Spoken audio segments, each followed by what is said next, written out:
കാർഷിക ജീവിതത്തിൻ്റെ ഒരു ഉത്സവമായിട്ടാണ് ഞങ്ങളെല്ലാ ചരിത്രകാരന്മാരും എല്ലാം കണക്കാക്കി വരുന്നത്. വളരെ സന്തോഷമുണ്ട്. മാഡത്തിൻ്റെ മീഡിയയിൽ ആദ്യമായിട്ടാണ് ഞാനിങ്ങനെ ഒരു രംഗപ്രവേശം നടത്തുന്നത്. സാർ, നമ്മളിപ്പോൾ വിഷുവാണ്, 2 ദിവസം കഴിഞ്ഞാൽ വിഷുവാണ്. അപ്പോൾ ശരിക്കും പറഞ്ഞാൽ ഗ്രാമങ്ങളിലാണ് എല്ലാ ഇത്തരത്തിലുള്ള ആഘോഷങ്ങളൊക്കെ ഉണ്ടായിട്ടുണ്ടായിരുന്നത്. ഇപ്പോൾ ശരിക്കും ആഘോഷങ്ങൾ കൂടിയിട്ടുണ്ട് എന്നാണ് എനിക്ക് തോന്നിയിട്ടുള്ളത്. സാറിൻ്റെ അഭിപ്രായത്തിൽ വിഷു ഇപ്പോൾ എങ്ങനെയാണ്? പഴയ കാലത്തേക്കാൾ മനോഹരമായി ഇപ്പോൾ ആഘോഷിക്കപ്പെടുന്നുണ്ടെന്ന് തോന്നുന്നുണ്ട്? അല്ല, വിഷു എപ്പോഴും ഗ്രാമീണ ജീവിതത്തിൻ്റെ, കാർഷിക ജീവിതത്തിൻ്റെ ഒരു ഉത്സവമായിട്ടാണ് ഞങ്ങളെല്ലാ ചരിത്രകാരന്മാരും എല്ലാം കണക്കാക്കി വരുന്നത്. അതുപോലെ ഓണം കൊയ്ത്തിൻ്റെ ഉത്സവമാണെങ്കിൽ വിഷു കൃഷിപ്പണിയുടെ ആരംഭത്തിൻ്റെ ഒരു ഉത്സവമായിട്ടാണ് കാണുന്നത്. ഗ്രാമങ്ങളിൽ പഴയതിനേക്കാളും ശക്തമായിട്ട് ഇന്ന് വിഷു ഓണാഘോഷങ്ങൾ നടക്കുന്നുണ്ട്. അതുപോലെ തന്നെ മലയാളികൾ എവിടെയെല്ലാം ഉണ്ടോ അവർക്കൊരു നോസ്റ്റാൾജിയായിട്ടാണിത് വിഷുവും ഓണവും. 2 പ്രധാനപ്പെട്ട ഉത്സവങ്ങളാണ്. ഈ 2 ഉത്സവങ്ങളും ദക്ഷിണേന്ത്യയുടെ പൊതുവെയുള്ള ഉത്സവങ്ങളാണ്. ഇപ്പോൾ വിഷുവിന് ഉത്തരായനവും ദക്ഷിണായനവും കൂടി ഒന്നിച്ച് ചേരുന്ന ഒരു സംക്രാന്തി ദിവസമാണ്. മേടം 1 സംക്രാന്തി ദിവസം എന്ന നിലയിൽ ഗ്രാമക്ഷേത്രങ്ങളിലെല്ലാം തന്നെ പ്രത്യേക പൂജ നടക്കുന്നുണ്ട്, പ്രത്യേക ഉത്സവങ്ങൾ നടക്കുന്നുണ്ട്. അതിൽ കുട്ടികളും പങ്കെടുക്കുന്നു. ഇതെല്ലാം തന്നെ ഒരു കാർഷികോത്സവത്തിൻ്റെ സ്വഭാവം. മരങ്ങൾ ഗ്രാമങ്ങളിലെല്ലാം പൂത്തു നിൽക്കുന്നു. പച്ചക്കറികൾ, വെള്ളരി, പത്തത്തുടങ്ങിയിട്ട് സുഭിക്ഷമായ കാർഷിക വസ്തുക്കൾ ഗ്രാമീണ ഗൃഹങ്ങളിലെത്തുന്നു. പശുക്കളും കന്നുകാലികളെല്ലാം തന്നെ സന്തോഷിക്കുന്ന അവസരമാണ് വിഷു. പ്രധാനമായിട്ട് ഗ്രാമീണ ഗൃഹങ്ങളിൽ വിഷുക്കണി, പട്ടണങ്ങളിൽ നിന്ന് വളരെ ചുരുക്കമായ തോതിൽ കണികൾ വെക്കുന്നുണ്ട്. പക്ഷേ ഗ്രാമത്തിൽ അതൊരു ഉത്സവമാണ്. ഓരോ വീട്ടിലും കണി എന്ന് പറഞ്ഞ് അടുത്ത വീടുകളിലേക്ക് പോകുക, പൂക്കുറ്റികൾ, പൂത്തിരികൾ കത്തിക്കുക, ഇതെല്ലാം തന്നെ ഗ്രാമീണോത്സവങ്ങളിൽ പെട്ട് കുട്ടികളുടെ മനസ്സിൽ ഏറ്റവും അധികം ഒരു സ്വപ്ന സമാനമായിട്ടുള്ള ഉത്സവമായിട്ടാണ് എനിക്ക് തോന്നുന്നത്. ഒരു ചരിത്രകാരനോട് വിഷുവിനെ കുറിച്ച്, അങ്ങയുടെ ഓർമ്മകളിലെ വിഷുവിനെ കുറിച്ച് ചോദിക്കുക എന്ന് പറയുന്നത് എന്നെ സംബന്ധിച്ച് വലിയ ഭാഗ്യമായിട്ട് കരുതുന്നുണ്ട്. അത് കേൾക്കുന്ന പുതിയ തലമുറയ്ക്ക് കൂടി അത് അടയാളപ്പെടുത്തേണ്ട ഒരു വീഡിയോ കൂടിയായിട്ട് ഇതിനെ ഞാൻ കാണുകയാണ്. സാർ ഒന്ന് പറയുമോ സാറിൻ്റെ? അതായത് കുട്ടികളുടെ ഒരു ഉത്സവത്തിൽ വലിയൊരു പങ്കാളിയാവുന്നു. കൂട്ടുകുടുംബങ്ങളിലാണ് വിഷു ഏറ്റവും അധികം കൈനീട്ടം കൊടുക്കുക.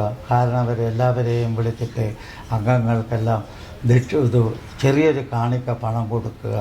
ആ പണം കൊണ്ട് കുട്ടികൾ പൂത്തിരി വാങ്ങുക, കത്തിക്കുക. ഇങ്ങനെ ആഘോഷങ്ങളുടെ പല ചടങ്ങുകളുണ്ട്. ഇപ്പം എൻ്റെ വീടുകളിൽ ഒരു കാർഷിക കുടുംബവും ചുറ്റുവട്ടമുള്ള കൃഷിക്കാരും എല്ലാമായിട്ട് ബന്ധമുള്ള നിലയിൽ കന്നുകാലികളെ പോലും വിഷുക്കണി കാണിക്കുന്ന ഒരു അവസരമുണ്ട്. വെള്ളരി, പച്ചമത്തൻ, ചക്ക, മാങ്ങ, കാർഷിക വിഭവങ്ങളെല്ലാം തന്നെ ശ്രീകൃഷ്ണ വിഗ്രഹം അല്ലെങ്കിൽ നിലവിളക്കുകൾ കത്തിച്ചിട്ട് ഇതെല്ലാം തന്നെ പശുക്കളെയും കന്നുകാലികളെയും കാണിച്ച് ചക്കയുടെ വിഭവങ്ങളെല്ലാം കൊത്തിമുറിച്ചിട്ടുകൊണ്ട് അവരെയും കൂടി ഇതിൽ പങ്കെടുക്കുകയാണ്.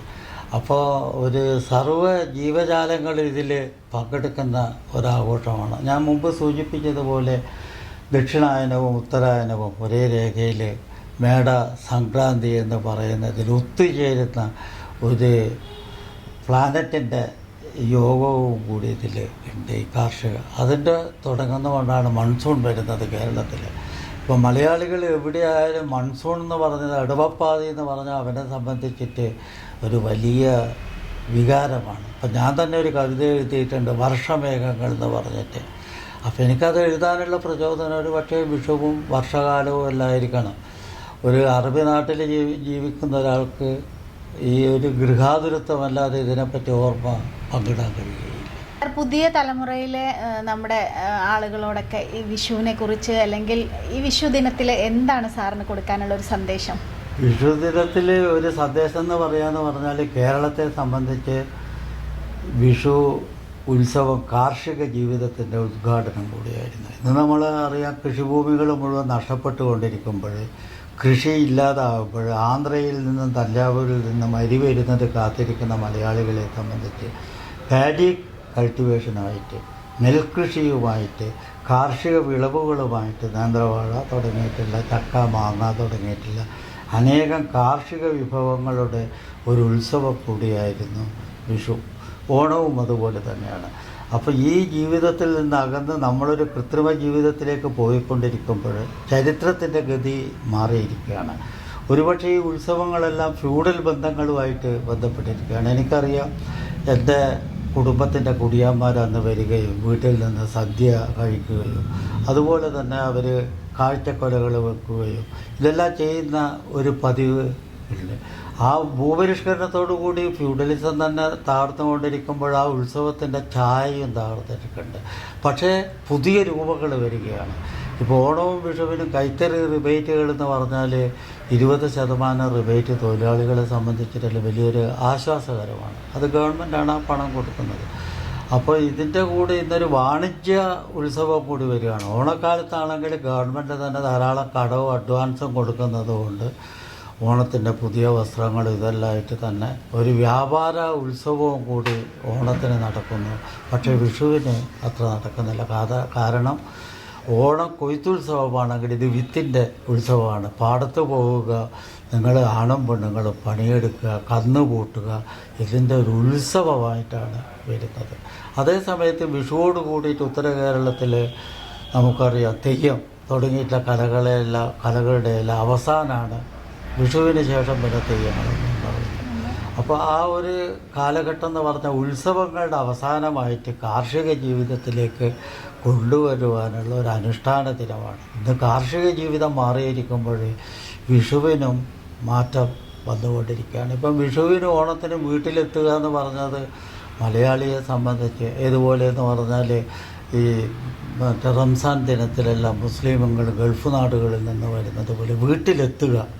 ഇപ്പം ഞാൻ തന്നെ മലബാറിലെല്ലാം സന്ദർശനം കഴിഞ്ഞ് നാളെ മറ്റന്നാൾ വിഷു ആയതുകൊണ്ട് എറണാകുളത്തേക്ക് പോവുകയാണ്. എൻ്റെ ഭാര്യയും പേരക്കുട്ടികളെല്ലാം അപ്പോൾ അവരെ കാണണം എന്നുള്ളൊരു നിർബന്ധമാണ്.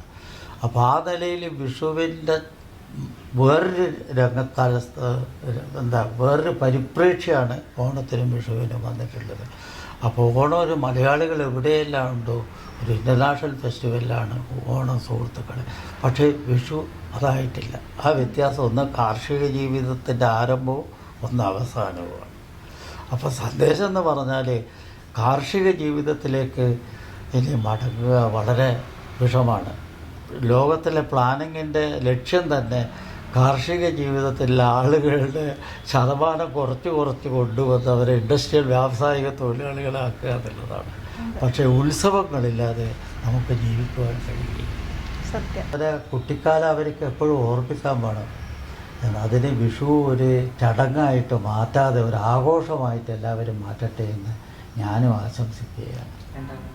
ഹാപ്പി വിഷു. ഹാപ്പി വിഷു.